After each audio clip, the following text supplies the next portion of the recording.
항상 사랑하고 존경하는 시청자 여러분, 안녕하십니까? 하늘에서 재앙이 빗발친다. 데일리 재앙 브리핑입니다.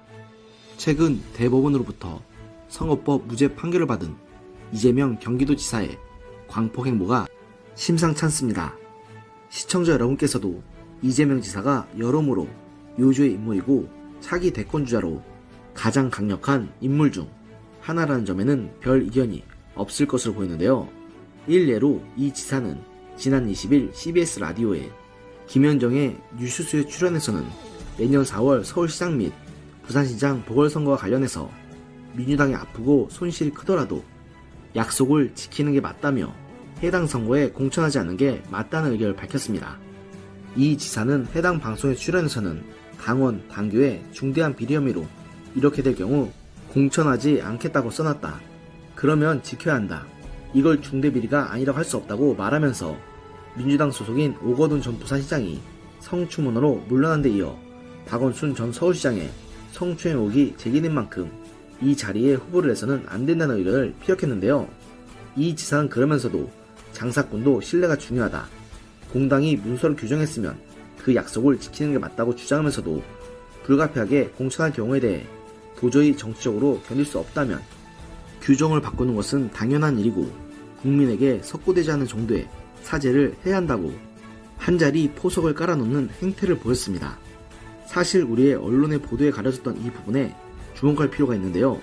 결국 이 지사도 불가피할 경우는 서울시장 선거와 부산시장 선거에 후보를 공천해도 된다는 태도를 보인 건데 이게 과연 기존의 공천 찬성론을 폈던 다른 인사들과 다를 게 있을지 한번 점검해 볼 필요가 있는 것 같습니다. 이 지사는 이 자리에서 당대표 경선에 출마하는 김부겸 전 의원과 자신이 8.19 전당대회 과정에 연대할 것이라는 일각의 관측에 대해서 제 입장에서 어느 한쪽을 편들어서 개인적으로나 당 전체에 무슨 도움이 되겠나라고 부인하면서 당권 주자인 이낙연 전 총리가 당대표가 되더라도 6개월 10일이라고 하나 그게 당의 운명을 좌우하는 것도 아니라고 말하면서 이 의원이 당대표에 선출되더라도 7개월 만에 사퇴하는 상황을 지적했습니다. 아무래도 이 지사는 개인적으로 대권에 대한 야망이 있는 것으로 보이는 것이 정말로 대권에 대한 야망이 없다면 이 의원의 임기를 들먹이는 발언을 하지 않았을 텐데 그런 발언을 했다는 것이 이낙연 의원과 정면으로 맞설 생각이 있다는 뜻으로밖에는 비칠 수밖에 없습니다. 비단 이 지사가 현 이슈에 대해서 자신의 의견을 내비친 것은 이번뿐만은 아닙니다. 이 지사는 21일 오전 8시 29분께 용인시 처인구 양지면 제1리 SLC 물류센터 지하 4층으로 추정되는 곳에서 발생한 용인물류센터 화재와 관련해서 자신의 페이스북에 원인은 신속하게 파악하고 책임은 끝까지 따지겠다. 어떤 이유든 노동 현장에서 발생하는 노동자 안전 문제는 그 원인과 책임을 끝까지 따져 물을 것이라고 글을 올렸고 실제로도 이날 오전 사고 소식을 접한 직후 공식 일정을 모두 취소하고 낮 12시께 용인시 처인구 양지면 현장을 찾았다고 합니다.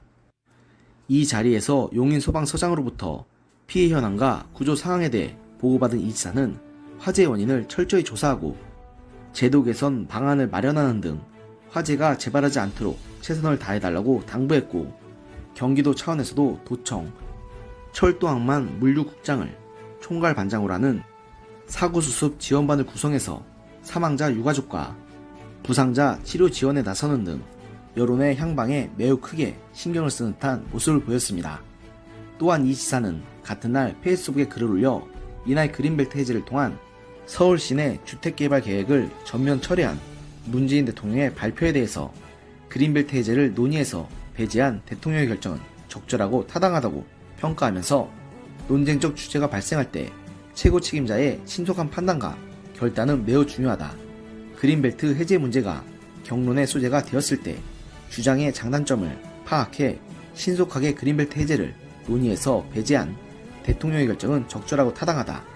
정책에 대한 대통령님의 확고한 말씀이 있으면 참모와 관료들은 이를 실현할 현실적이고 구체적인 정책을 만들어내야 한다고 말하며 부동산 이슈에도 한가닥 걸친 듯한 모습을 보였고 비슷한 시기에 경기도에서 주택 문제에 대한 해결책 중 하나로 30년이라는 장기간에 걸쳐 국가 혹은 지자체로부터 매우 저렴한 가격에 임대가 가능한 장기 공공 임대주택 모델을 제시하는 등 매우 강폭적인 행보를 이어가고 있습니다.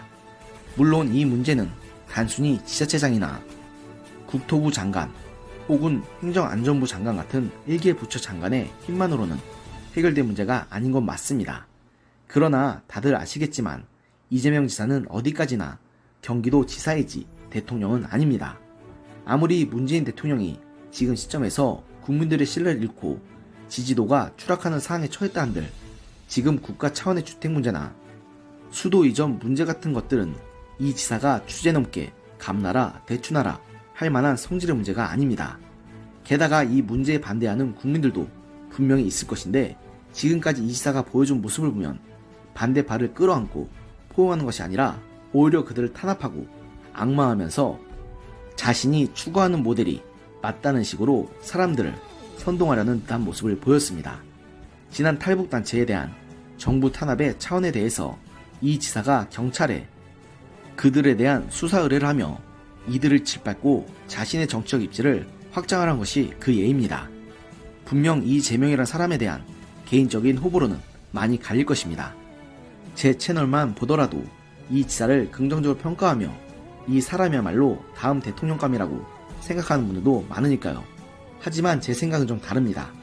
이재명 같은 사람은 만일 대권을 진다면 지금 문재인 대통령보다 더한 파시즘 정치를 할 사람이면 사람이지 덜 할 사람은 아니라는 것입니다. 자신도 지금 정권과 크게 노선에서 벗어나지 않는 정책을 펴면서 그들과는 다른 것처럼 일종의 언론 플레이를 하는 모습도 그렇고 문재인 대통령 못지않게 열광적인 지지자들을 거느린 것도 그렇고 지금 이 지사의 모습에서는 문 대통령 이상으로 타협과 협상이라는 민주주의 기본가치를 위협할 만한 본 모습이 숨겨져 있다고 보입니다. 현 정권이 열광적인 지지자들을 앞세워 민주주의의 기본가치를 뒤흔들고 있는데 지금 이 지사가 대통령이 되면 이 지사의 지지자들이 이 사람들보다 더하면 더했지 덜할 것 같진 않다는 말입니다. 오늘의 영상은 여기까지였습니다. 들어주셔서 감사합니다.